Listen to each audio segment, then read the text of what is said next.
Good morning ninth class. Welcome to Navneet academy बेटा। अब हम सेकेंड चैप्टर में is matter around us pure में हेट्रोजीनियस, होमोजीनियस, मिक्सचर, इन सब के बारे में पढ़ चुके हैं और हमने ये भी देख लिया कि सोल्यूशन किसे कहते हैं और उसके करेक्टरिस्टिक्स क्या होते हैं। नाउ टॉकिंग अबाउट सस्पेंशन बच्चा। अब ये सस्पेंशन क्या है? हमने देखा था एक्टिविटी 2.2 में ग्रुप 3 का जो सोल्यूशन था वो एक नॉन होमोजीनियस सिस्टम था, यानी बेसिकली एक हेट्रोजीनियस मिक्सचर था वो, है ना, in which solid are dispersed in liquid are called suspension.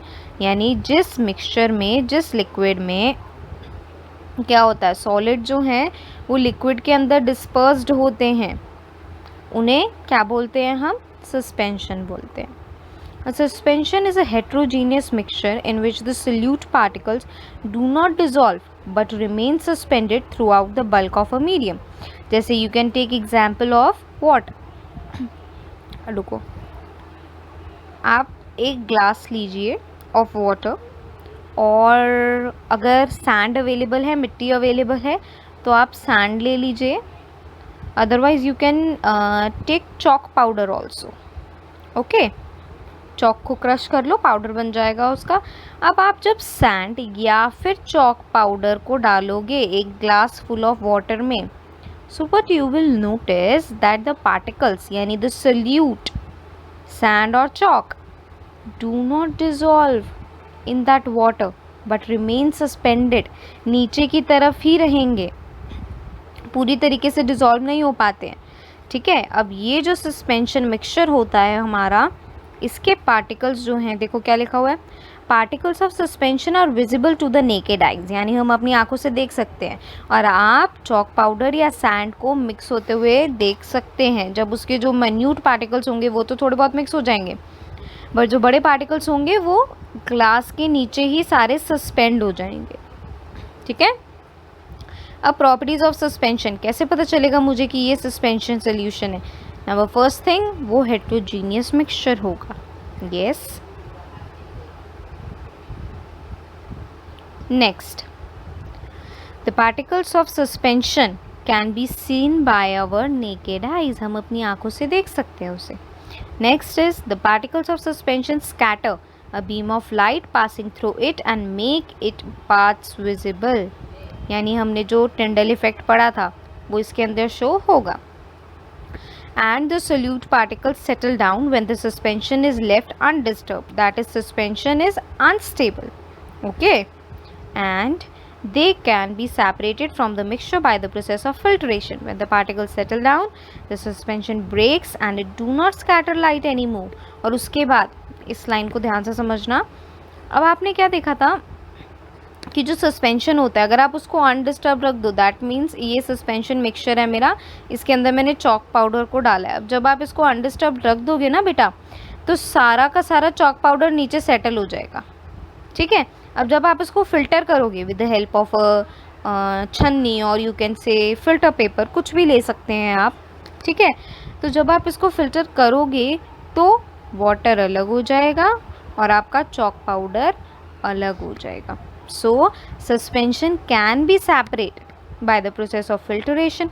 और जब हम सेपरेट कर लेंगे तो क्या उसके बाद ये लाइट अपने अंदर से स्कैटर होने देगा? नहीं, फिर तो ये एक नॉर्मल वाटर ही रह जाएगा बच्चा। चॉक पाउडर तो इसके अंदर से सारा निकल ही जाएगा। समझ आ गया?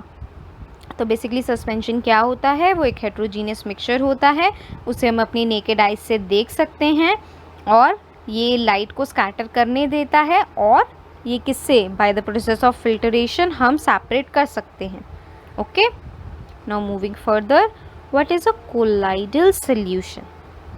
कोलाइडल सोल्यूशन किसे कहते हैं?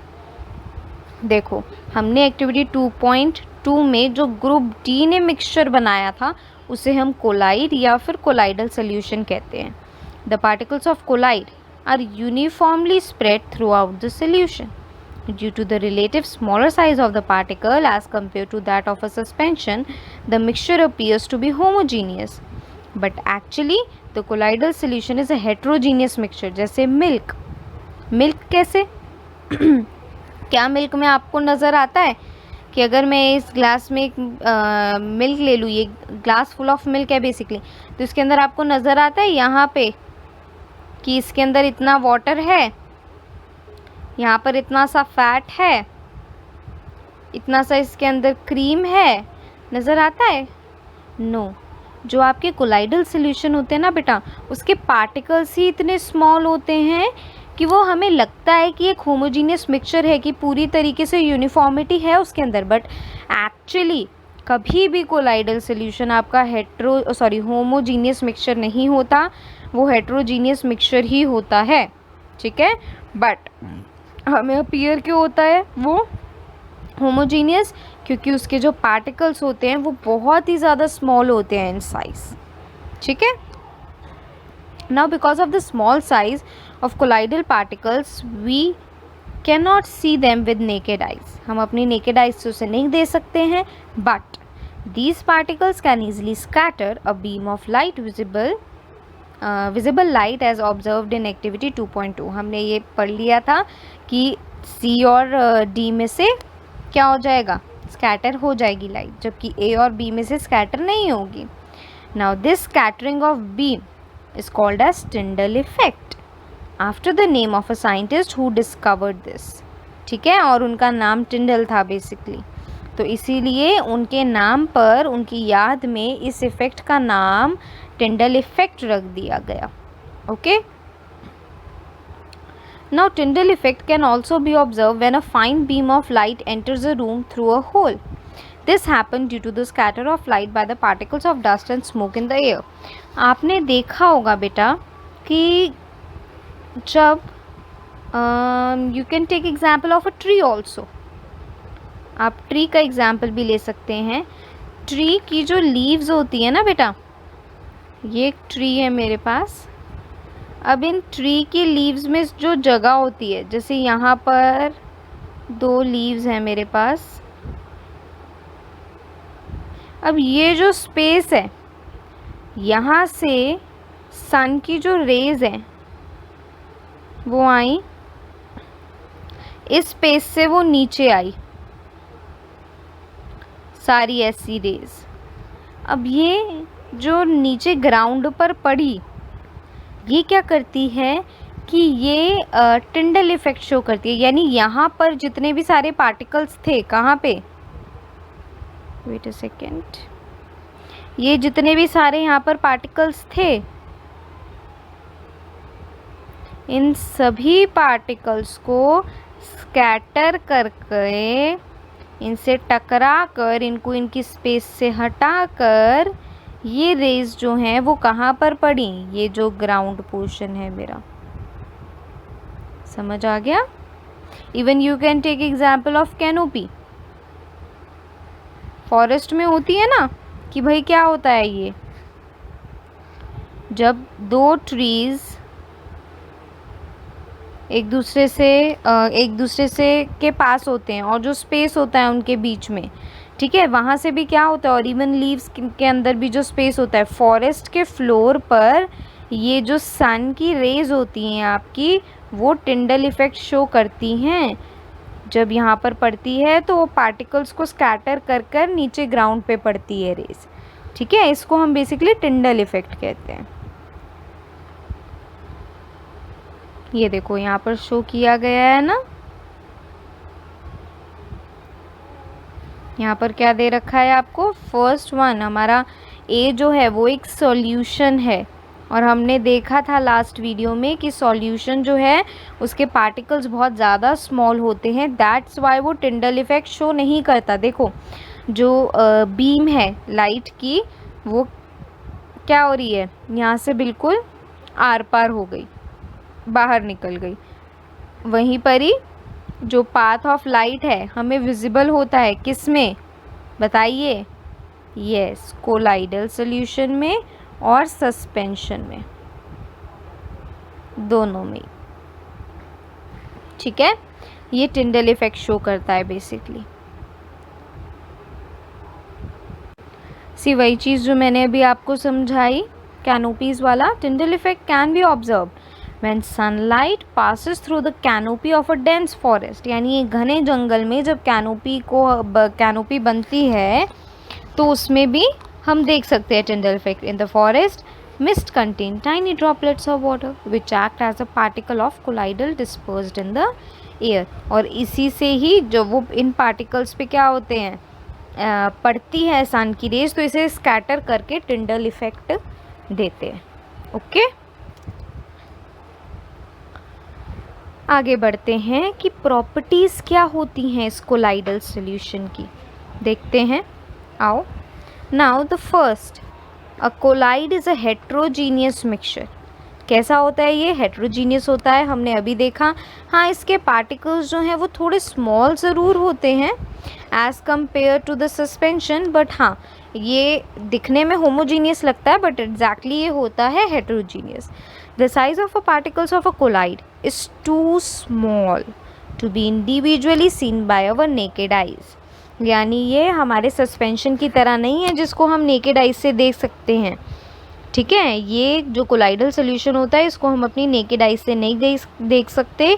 क्यों? क्योंकि इनके पार्टिकल के जो साइज़ होते हैं वो बहुत स्मॉल होते हैं. Now colloids are big enough to scatter a beam of light passing through it and make the path visible. That means क्या होता है कि ये टिंडल इफेक्ट शो करता है. The next property is they do not settle down when left undisturbed, that is collide is a quite stable. और इसमें इतने बड़े पार्टिकल्स तो होते नहीं है कि भाई ये नीचे बैठ जाए जब हम इसे अनडिस्टर्ब या बिल्कुल रख दे स्टेबल, नहीं ना. तो ये सस्पेंशन से कैसे डिफरेंट है कि ये तो एक फिल्टरेशन मेथड से सेपरेट आउट नहीं किया जा सकता. दूसरा कि जो इसके पार्टिकल्स होते हैं अगर हम उसको सोल्यूशन को अनडिस्टर्ब रख दे तो वो नीचे सेटल डाउन नहीं होते. दूसरा, ये टिंडल इफेक्ट नहीं शो करते. Plus particles of suspension are much bigger than the particles of colloid. ठीक है, समझ आ गया? ओके, बट हाँ सिमिलैरिटी क्या है कि भाई ये दोनों ही सोल्यूशन हेटेरोजीनियस है. ओके,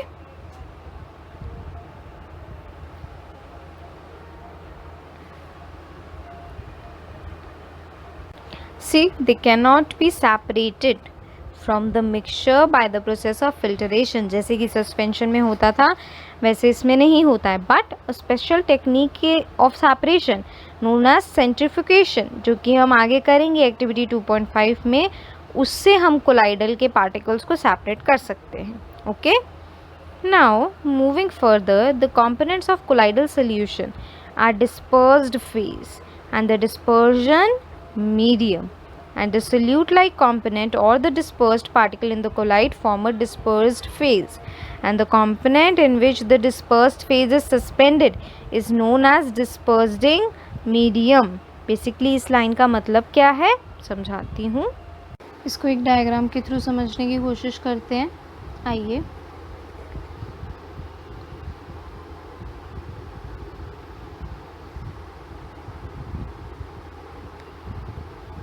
ये मेरे पास 2 बीकर्स हैं.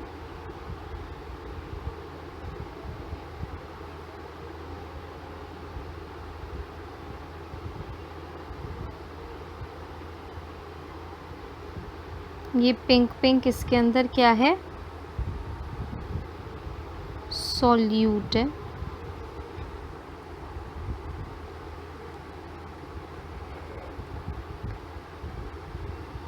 और ये ग्रीन पोर्शन जो है वो सॉल्वेंट है. और ये है क्या? ये एक सॉल्यूशन है पूरा. ठीक है, और यहाँ पर ये जो मैंने बनाया है ये हमारा कोलाइडल सॉल्यूशन है. ठीक है, अब बेटा जो हमारा सॉल्यूट होता है इन सॉल्यूशन, यानी जिसको मैं किसी भी सॉल्वेंट में मिक्स करती हूँ जो कि स्मॉल क्वांटिटी में होता है, उसे मैं इन कोलाइडल सॉल्यूशन क्या बोलती हूँ? इनको बताइए ज़रा. Yes, dispersed phase. ठीक है, और वो चीज़ जो मेरी सॉल्वेंट है जिसमें मैं इस सोल्यूट को डालती हूँ, यस, उसको मैं बोलती हूँ डिस्पर्स्ड मीडियम। समझ में आया? बस टर्म्स में चेंज है। यहाँ पर हम सॉल्यूशन की बात करते हैं तो सॉल्यूट और सॉल्वेंट जैसी टर्म्स को यूज़ करते हैं। वहीं पर ही अगर हम कोलाइड यानी कोलाइडल सॉल्यूशन की बात करते हैं तो उस केस में हम dispersed phase which is equivalent to solute and dispersed medium which is equivalent to solvent, in terms का यूज़ करते हैं। बस सिंपल सी चीज़ है बहुत, ठीक है। Now getting back to the theory portion.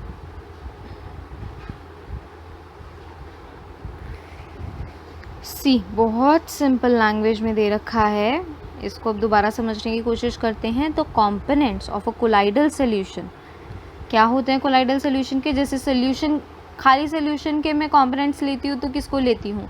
Solute and solvent, है ना। ऐसे ही कोलाइडल सॉल्यूशन के component dispersed phase and dispersion medium, ठीक है।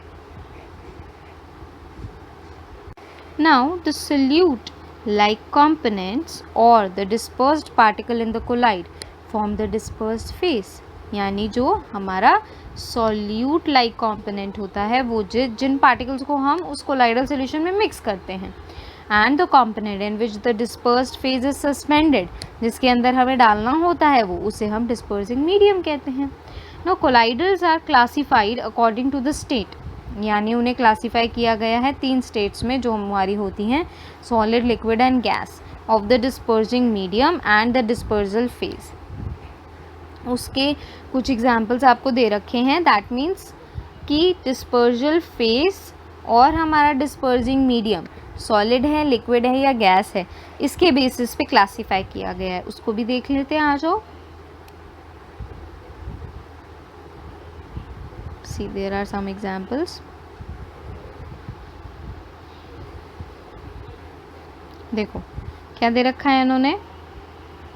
सबसे पहला, जब हमारा डिस्पर्स्ड फेज मैं किसे कहती हूँ? यस, सॉल्यूट को, एंड डिस्पर्जिंग मीडियम मेरा है सॉल्वेंट। यानी सॉल्यूट जो है वो मेरा लिक्विड है और सॉल्वेंट जो है गैस है, जिसे एरेजेंस यानी हमारा फॉग, क्लाउड, मिस्ट, जिसके अंदर गैस और liquid both are included. Next we have solid, solute and gas जो है वो मेरी सॉल्वेंट है। ये भी सेम होता है, हमारा एरोजल बनता है। स्मोक, ऑटोमोबाइल का जो एग्जॉस्ट होता है यानी धुआं जो होता है, उसके अंदर मिन्यूट सॉलिड पार्टिकल्स भी होते हैं, ठीक है। Then solute gas and solvent liquid foam बनती है, जैसे हम शेविंग क्रीम, है ना, क्रीम्स वगैरह जो यूज़ करते हैं हम, फोम ही तो होती है। या वो जो स्प्रे यूज़ करते हो आप, उसके अंदर क्या होता है? गैस एंड लिक्विड ही तो होता है ना। स्मॉल क्वांटिटी में गैस और लार्जर क्वांटिटी में वो लिक्विड होता है। लिक्विड एंड लिक्विड, सॉल्वेंट भी एंड सोल्यूट भी। एमल्जन यानी हमारा मिल्क हो गया, फेस क्रीम हो गई, जिसके अंदर काफ़ी सारे कंपोनेंट्स ऑफ लिक्विड मिलाए जाते हैं। सॉलिड एंड लिक्विड यानी सॉलिड सॉल्यूट एंड लिक्विड हमारा सॉल्वेंट। सोल यानी सॉल्यूशन बनता है इससे, मिल्क ऑफ मैग्नीशिया का, मड का, ये सब, ठीक है। मिल्क ऑफ मैग्नीशिया पता है ना, जो एसिडिटी में काम आता है basically. Now gas, solute and solid solvent, same foam बनाया जाता है, फोम, रबर, स्पॉन्ज, प्यूमिक, ये सारी चीज़ें। Then we have liquid and solid, यानी हमारा लिक्विड जो है वो क्या है? सॉल्यूट कम क्वांटिटी में, एंड सॉल्वेंट जो हमारा सॉलिड है वो ज़्यादा क्वांटिटी में। तो ये क्या फॉर्म करेगा? जेल टाइप फॉर्म करेगा, यानी आपकी जेली, चीज़, बटर, इन्हीं सब से मिलकर बनता है। देखा है ना, थोड़ा क्रीमी होता है ये क्रीमी किस रीज़न से होता है? क्योंकि ज़्यादा amount of solid and less amount of liquid होता है। Then last we have solute भी सॉलिड एंड सॉल्वेंट भी सॉलिड। तो सॉलिड सॉल्यूशन बनता है हमारे पास। कौन सा? Coloured gemstone and milky glass. Gemstone किन्हें कहते हैं? जो हीरे वगैरह होते हैं, जिनकी अंगूठियाँ वगैरह पहनी जाती हैं, ठीक है। और मिल्की ग्लास, जिनके जो ग्लास वगैरह होता है हमारे पास वो। ठीक है, ये कुछ एग्जाम्पल्स है कोलाइडल सॉल्यूशन के। Okay, so now let us to read बच्चा कि हम इन डिफरेंट मिक्सचर्स को कैसे एक दूसरे से सेपरेट करते हैं। ठीक है, यानी separating the component of a mixture, एक मिक्सचर के जितने भी अलग अलग कंपोनेंट्स हैं उनको कैसे सेपरेट किया जाए। जैसे हमारा सबसे कॉमन मिक्सचर का एग्जांपल है हमारा सॉल्ट वाटर, है कि नहीं। नॉर्मल हम लोग घर पे भी प्रिपेयर कर सकते हैं। नाउ इस सॉल्ट वाटर में से इसके दो कंपोनेंट्स कौन से हैं, एक सॉल्ट और दूसरा वाटर। अब इन दोनों को आपस में सेपरेट कैसे किया जाए, ये बेसिकली होता है separating the components of any mixture. यहाँ पे तो मैंने सॉल्ट वाटर का नॉर्मल सा एग्जांपल ले लिया, बट बाकी सारे मिक्सचर्स में से कैसे अलग करते हैं। सबसे पहले तो we have learned that most of the natural substances are not chemically pure. Yes, बिल्कुल। Different methods of separation are use to get individual component from a mixture, यानी अलग अलग मेथड्स होते हैं सेपरेशन के लिए। जैसे हमारा जो सस्पेंशन होता है, सस्पेंशन एक टाइप का जो मिक्सचर है, उसमें तो पार्टिकल्स इतने बिग एनफ होते हैं कि उसे हम फिल्टरेशन मेथड से सेपरेट कर सकते हैं, है ना। Now separation make it possible to study and use the individual component of a mixture, यानी जो सेपरेशन है वो ये चीज़ पॉसिबल बना सकता है। एक बात बताओ, मेरे पास सॉल्ट वाटर है, मैंने सॉल्ट को अलग कर लिया, वाटर को अलग कर लिया। अब मैं सॉल्ट की सारी प्रॉपर्टीज़ आराम से रीड आउट कर सकती हूँ, पढ़ सकती हूँ, समझ सकती हूँ, और वाटर में मुझे जो जो प्रॉपर्टीज़ है वो भी अच्छे से मैं स्टडी कर सकती हूँ। सो वो इंडिविजुअल कंपोनेंट के हर एक पॉइंट पे हमें स्टडी करने में हेल्प करता है। ठीक है। Now, heterogeneous mixture can be separated into their respective constituents by the simple physical method, जिसे अभी मैंने बोला कौन कौन से, हैंड पिकिंग, सीविंग, फिल्टरेशन। क्योंकि उसके जो कंपोनेंट्स होते हैं वो इतने बिग होते हैं कि हम उसको ईजिली सेपरेट कर सकें, है ना, बट होमोजीनियस के नहीं होते, that we use in our day to day life. Now sometimes special techniques जो हैं वो इन सेपरेट करने के लिए इन कंपोनेंट्स को यूज़ की जाती हैं। अब उनमें सबसे पहला जो हम पढ़ेंगे कि how can we obtain a colour component dye from blue और ब्लैक इंक।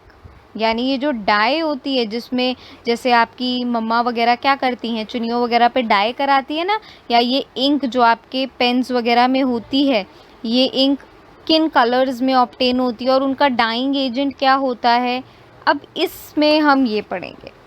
ठीक है, तो उसको कैसे सेपरेट किया जाए, या वो किसका मिक्सचर होता है, या वो होता भी है या नहीं होता। नाउ एक्टिविटी 2.4 आपको क्या कहती है, fill half a beaker with water, आधा पानी ले लो एक बीकर में। ठीक है, put a watch glass on the mouth of a beaker. Watch glass किसे कहते हैं, देखो ये वॉच ग्लास होती है आपकी। ओके, अब इसको हमें कहाँ रखना है, उस बीकर के ऊपर। Put few drops of ink on that watch glass, उस वॉच ग्लास पे कुछ ड्रॉप्स ऑफ इंक डालो। Now start heating the beaker. Do not we do not want to heat the ink directly, इसीलिए हमने क्या किया है, उसे वॉच ग्लास में रखा है ताकि you will see that evaporation is taking place from the watch glass. हमने उसे क्यों रखा है बेटा ऊपर, वॉच ग्लास के डायरेक्ट हीट क्यों नहीं कर रहे, क्योंकि हमें इवेपोरेशन देखना है उसका। Now continue heating as evaporation goes on and stop heating जब फर्दर कोई चेंज उस वॉच ग्लास में ना हो। अब ऑब्जर्व करो और रिकॉर्ड करो अपनी ऑब्जर्वेशन। देखो ये नीचे बर्नर है, ये पानी है इस बीकर में। ठीक है, अब इसके ऊपर मैंने वॉच ग्लास रख दिया है और इस वॉच ग्लास में मेरी इंक है। अब जैसे जैसे ये हीट होती जाएगी इसमें से इवेपोरेशन होती जाएगी, वेपर्स बन के बाहर निकल जाएगा। क्या निकलेगा देखते हैं, चलो। Now answer this question, what do you think has got evaporated from the watch glass. क्या इवेपोरेट हुआ होगा वॉच ग्लास में, ज़रा सोचो। आप लोग को पता है जो हमारा इंक होता है ना, वो मिक्सचर होता है किसका, डाई और H2O का, यानी वाटर का। तो क्या इवेपोरेट हुआ होगा, ऑब्वियस सी बात है वाटर इवेपोरेट हुआ होगा। Now is there a residue on the watch glass? Yes, there is a residue. अगर आप ब्लैक इंक डालोगे तो ब्लैक और ब्लू डालोगे तो ब्लू. क्या होगा? वो हमारा डाइंग एजेंट यानी हमारी डाई होती है वो. Now what is your interpretation? Is ink a single substance or pure, or it is a mixture? It is a mixture of what? Dye and water, dye and H2O. Okay? क्यों? क्योंकि जब हमने उसको heat किया तो उसमें से water बाहर निकल गया. दैट मीन्स उसमें H2O था, वाटर था. एंड जब दो और दो से ज़्यादा प्योर सब्सटेंसेस आपस में कंबाइन होते हैं तो वो मिक्सचर बनाते हैं, है ना. फर्स्ट वीडियो में पढ़ा था हमने ये. यस. ओके. अब वाटर ही क्यों बेटा हुआ, इवेपोरेट हुआ? आपकी इंक इवेपोरेट क्यों नहीं हुई? ज़रा सोचो इस बात को. क्योंकि वाटर का जो बॉइलिंग पॉइंट था, क्या था? बॉइलिंग पॉइंट जो था वो लो था in comparison to the ink. Ink का ज़्यादा था, इसलिए उसे अभी ज़्यादा टेम्परेचर चाहिए था बॉयल होने के लिए, यानी डाई का बेसिकली. और आपका जो वाटर है उसका बॉइलिंग पॉइंट कम होता है, इसलिए वो जैसे ही वो अपने बॉइलिंग पॉइंट को अटेन कर लिया उसने, तो वो इवेपोरेट हो गया. समझ में आ गया? We find that ink is a mixture of dye in water. That means पानी में जब मैं डाई को मिला देती हूँ, water plus dye, what forms? Ink. Now thus we can separate the volatile. Volatile means substance which easily evaporates at the normal temperature. Okay, so normal temperature पर कौन evaporate हुआ? Our water. So water is here solvent from its non-volatile solute, which is what? Dye. By the method of evaporation. यानी जब भी कोई ऐसा mixture हो जिसके अंदर एक कंपोनेंट हमारा नॉन वोटाइल हो और दूसरा कंपोनेंट हमारा वॉलेटाइल हो, दैट मीन्स वो इजीली इवेपोरेट हो जाए नॉर्मल टेम्परेचर पर. और दूसरा सब्सटेंस जो नॉन वॉलेटाइल है, जो इजीली इवेपोरेट नहीं होता, तो उस चीज़ को, उस मिक्सचर में से जब मुझे कंपोनेंट्स को अलग अलग करना हो तो मैं कैसे करूँगी? By the method of evaporation, जैसा इंक के केस में हमने किया. क्योंकि इंक में वाटर हमारा क्या था? वॉलेटाइल था, और हमारा जो डाई है वो नॉन वॉलेटाइल है. समझ में आ गया? ओके.